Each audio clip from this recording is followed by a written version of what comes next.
One of the Chamber's four pillars for prosperity, one of the pillars is infrastructure and the Sure. need for Kentucky to have good infrastructure.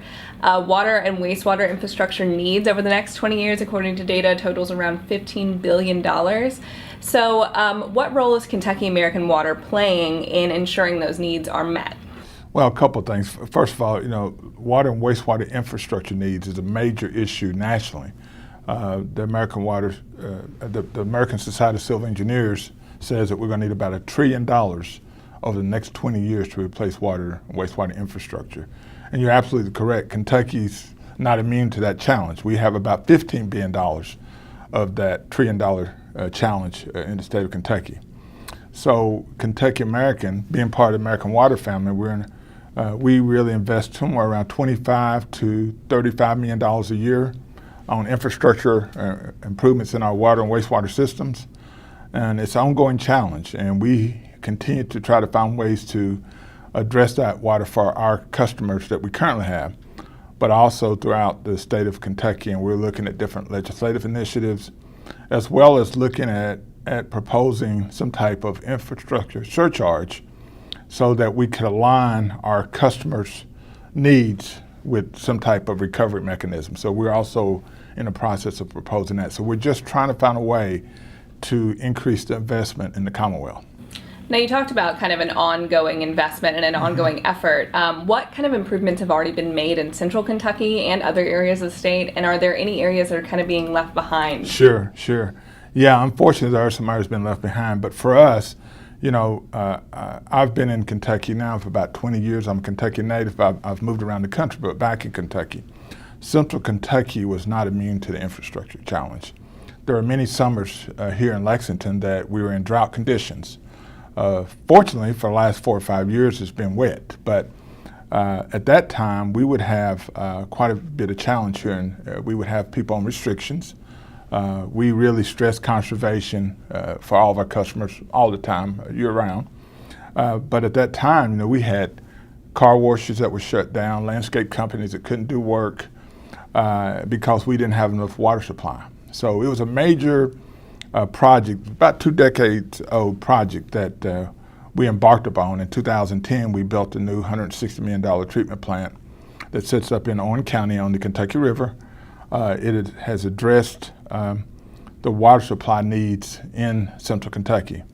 The one thing people don't really know about Lexington is one of the largest cities that's not on a major waterway.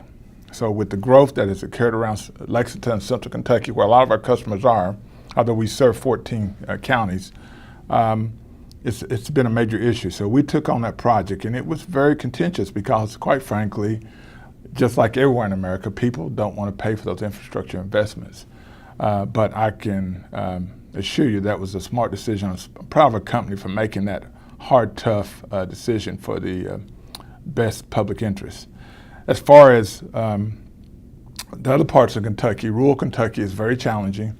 There's so many systems in Kentucky. Consolidation is what I think this General Assembly has been pushing for years. Thus, that's why the Kentucky Infrastructure Authority was formed. So it's an issue that's going to be ongoing. They just don't have, a lot of good employees, good people just don't have the capability and the funding to address those needs. Now let's talk about the consolidation a little bit. There was a bill in the 2019 session talking about voluntary consolidation. What would that mean for Kentucky, and how would it possibly help with water and wastewater systems? Yeah, that was a bill that we thought that would, some of our neighboring states has a very similar bill called the fair market value legislation. It would help because so many of our rural systems were built, some by developments, some by grants and loans.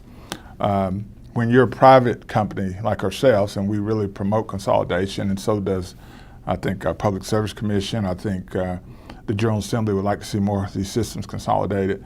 That bill would allow for us to give the fair market value of a system.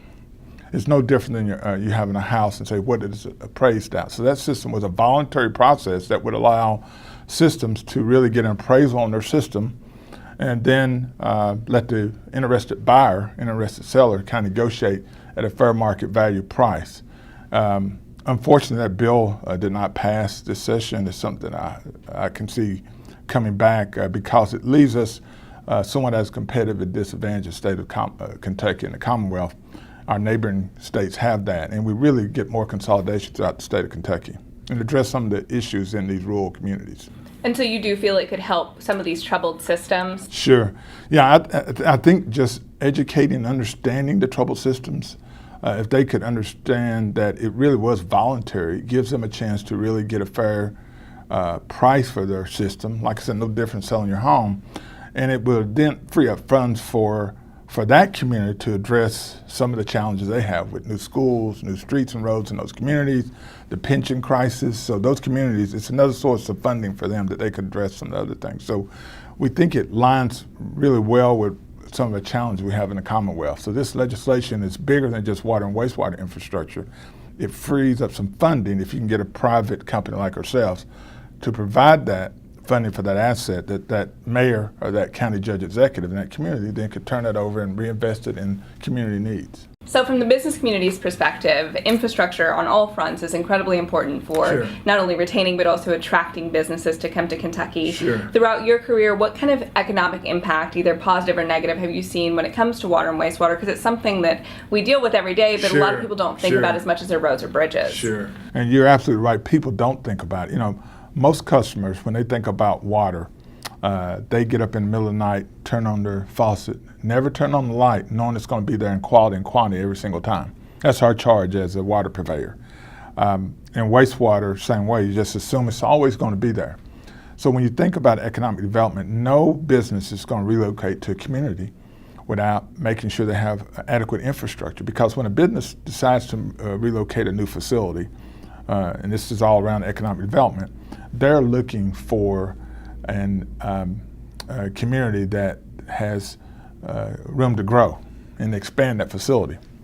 Throughout my career, that's been a challenge as I've moved all around different places in the country.